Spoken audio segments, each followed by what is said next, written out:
nothing is to be preferred before justice. Let him that would move the world first move himself. The comic and the tragic lie inseparably close, like light and shadow. I am not an Athenian nor a Greek, but a citizen of the world. Call no man unhappy until he is married. Beauty is a short-lived tyranny. The only true wisdom is in knowing you know nothing.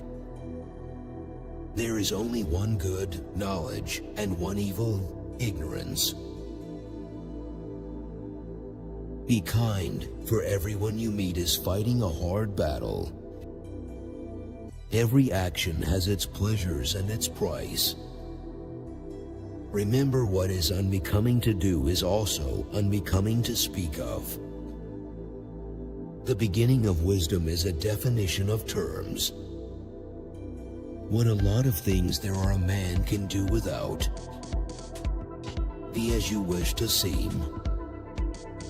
Do not do to others what angers you if done to you by others. Once made equal to man, woman becomes his superior. Credo, I owe a cock to Asclepius. Will you remember to pay the debt? Fame is the perfume of heroic deeds. The envious person grows lean with the fatness of their neighbor. An education obtained with money is worse than no education at all. They are not only idle who do nothing, but they are idle also who might be better employed. Our prayers should be for blessings in general, for God knows best what is good for us. He who is not contented with what he has would not be contented with what he would like to have. If a man is proud of his wealth, he should not be praised until it is known how he employs it. The only good is knowledge, and the only evil is ignorance. The nearest way to glory is to strive to be what you wish to be thought to be. Be slow to fall into friendship, but when thou art in, continue firm and constant. Worthless people love only to eat and drink. People of worth eat and drink only to live. Employ your time in improving yourself by other men's writings, so that you shall come easily by what others have labored hard for. Well, I am certainly wiser than this man. It is only too likely that neither of us has any knowledge to boast of, but he thinks that he knows something which he does not know, whereas I am quite conscious of my ignorance. At any rate, it seems that I am wiser than he is to this small extent, that I do not think that I know what I do not know. I cannot teach anybody anything. I can only make them slanderers do not hurt me because they do not hit me. I was afraid that by observing objects with my eyes and trying to comprehend them with each of my other senses, I might blind my soul altogether. Know thyself. Where there is reverence, there is fear, but there is not reverence everywhere that there is fear, because fear presumably has a wider extension than reverence. I only wish that ordinary people had an unlimited capacity for doing harm. Then they might have an unlimited power for doing good. How many are the things I can do without? I was really too honest a man to be a politician and live. Ordinary people seem not to realize that those who really apply themselves in the right way to philosophy are directly and of their own accord preparing themselves for dying and death. See one promontory, one mountain, one sea, one river, and see all. A system of morality which is based on relative emotional values is a mere illusion, a thoroughly vulgar conception which has nothing sound in it and nothing true. By all means marry. If you get a good wife, you will become happy, and if you get a bad one, you will become a philosopher. When desire, having rejected reason and overpowered judgment which leads to right, is set in the direction of the pleasure which beauty can inspire, and when again under the influence of its kindred desires it is moved with violent motion towards the beauty of corporeal forms, it acquires a surname from this very violent motion, and is called love. I pray thee, O God, that I may be beautiful within. Nature has given us 2 ears, 2 eyes, and but 1 tongue to the end that we should hear and see more than we speak. In childhood be modest, in youth temperate, in adulthood just, and in old age prudent. The end of life is to be like God, and the soul following God will be like Him. We are in fact convinced that if we are ever to have pure knowledge of anything, we must get rid of the body and contemplate things by themselves with the soul by itself. It seems, to judge from the argument, that the wisdom which we desire and upon which we profess to have set our hearts will be attainable only when we are dead, and not in our lifetime. Happiness is unrepentant pleasure. Wars and revolutions and battles are due simply and solely to the body and its desires. All wars are undertaken for the acquisition of wealth, and the reason why we have to acquire wealth is the body, because we are slaves in its service.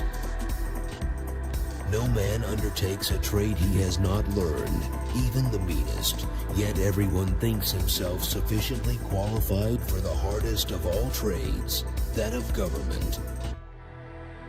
Whom do I call educated? First, those who manage well the circumstances they encounter day by day.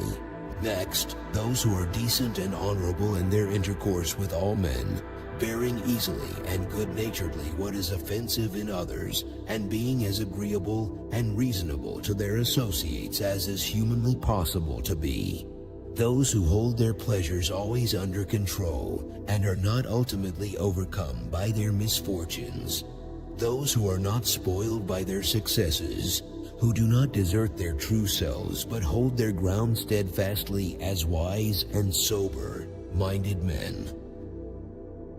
False words are not only evil in themselves, but they infect the soul with evil. The fewer our wants, the more we resemble the gods. Life contains but 2 tragedies. One is not to get your heart's desire, the other is to get it. Whenever, therefore, people are deceived and form opinions wide of the truth, it is clear that the error has slid into their minds through the medium of certain resemblances to that truth. If I tell you that I would be disobeying the God, and on that account it is impossible for me to keep quiet, you won't be persuaded by me, taking it that I am ionizing. And if I tell you that it is the greatest good for a human being to have discussions every day about virtue, and the other things you hear me talking about, examining myself and others, and that the unexamined life is not livable for a human being, you will be even less persuaded. The hour of departure has arrived, and we go our ways, I to die and you to live. Which is better, only God knows. To fear death, my friends, is only to think ourselves wise, without being wise, for it is to think that we know what we do not know. For anything that man can tell, death may be the greatest good that can happen to them, but they fear it as if they knew quite well that it was the greatest of evils. And what is this but that shameful ignorance of thinking that we know what we do not know? Think not those faithful who praise all thy words and actions, but those who kindly reprove thy faults. Give me beauty in the inward soul, may the outward and the inward man be at one. He is rich who is content with the least, for contentment is the wealth of nature. Remember, no human condition is ever permanent. Then you will not be overjoyed in good fortune, nor too scornful in misfortune. Bad men lie that they may eat and drink, whereas good men eat and drink that they may live. I know that I am intelligent, because I know that I know nothing. Are you not ashamed of heaping up the greatest amount of money and honor and reputation, and caring so little about wisdom and truth and the greatest improvement of the soul? Remember that there is nothing stable in human affairs, therefore avoid undue elation in prosperity, or undue depression in adversity. We cannot live better than in seeking to become better. Smart people learn from everything and everyone, average people from their experiences. Stupid people already have all the answers. Education is the kindling of a flame, not the filling of a vessel. The shortest and surest way to live with honor in the world is to be in reality what we would appear to be. And if we observe, we shall find that all human virtues increase and strengthen themselves by the practice of them. No man has the right to be an amateur in the matter of physical training. It is a shame for a man to grow old without seeing the beauty and strength of which his body is capable. I know nothing except the fact of my ignorance. If you don't get what you want, you suffer. If you get what you don't want, you suffer. Even when you get exactly what you want, you still suffer because you can't hold on to it forever. Your mind is your predicament. It wants to be free of change, free of pain, free of the obligations of life and death. But change is law, and no amount of pretending will alter that reality. There are two kinds of disease of the soul, vice and ignorance. Sometimes you put walls up not to keep people out, but to see who cares enough to break them down. Strong minds discuss ideas, average minds discuss events, weak minds discuss people. The secret of happiness, you see, is not found in seeking more, but in developing the capacity to enjoy less. Having the fewest wants, I am nearest to the gods. The children now love luxury. They have bad manners, contempt for authority. They show disrespect for elders and love chatter in place of exercise. Falling down is not a failure. Failure comes when you stay where you have fallen. Prefer knowledge to wealth, for the one is transitory, the other perpetual. Get not your friends by bare compliments, but by giving them sensible tokens of your love. All wars are fought for the acquisition of wealth. Thou shouldst eat to live, not live to eat. If you want to be a good saddler, saddle the worst horse, for if you can tame one, you can tame all. One should never do wrong in return, nor mistreat any man, no matter how one has been mistreated by him. Be the kind of person that you want people to think you are. The greatest way to live with honor in this world is to be what we pretend to be. If all our misfortunes were laid in one common heap whence everyone must take an equal portion, most people would be content to take their own and depart. We can easily forgive a child who is afraid of the dark. The real tragedy of life is when men are afraid of the light. Children nowadays are tyrants. They contradict their parents, gobble their food, and tyrannize their teachers. The greatest blessing granted to mankind come by way of madness, which is a divine gift. The years wrinkle our skin, but lack of enthusiasm wrinkles our soul. The highest realms of thought are impossible to reach without first attaining an understanding of compassion. The easiest and noblest way is not to be crushing others, but to be improving yourselves. When you want wisdom and insight as badly as you want to breathe, it is then you shall have it. To move the world, we must move ourselves. Through your rags I see your vanity.